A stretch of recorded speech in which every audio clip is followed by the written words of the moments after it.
Oburu Odinga. It is time you pack and go home. Unakalia bonus, shukuru Mungu.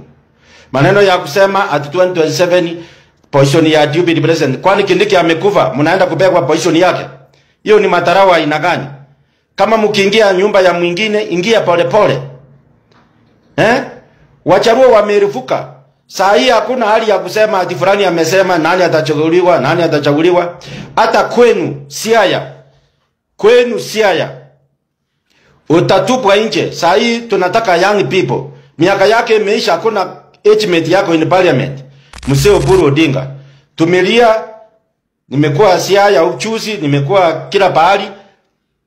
Watu wananipokea vizuri sana na nimesikia maoni. Hata nyumbani kwenu nje watu wanakaa maisha chafu sana sababu amukufikiria mafamilies.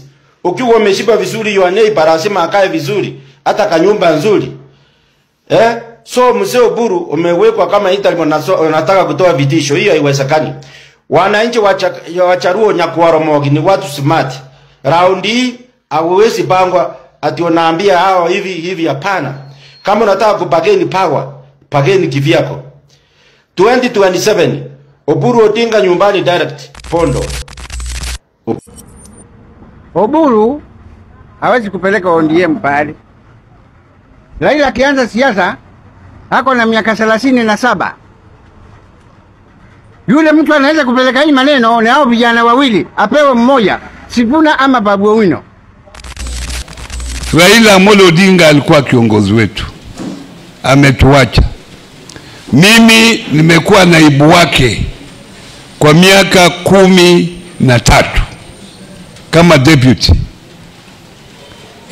Ni kama baba ameenda, nana amebaki.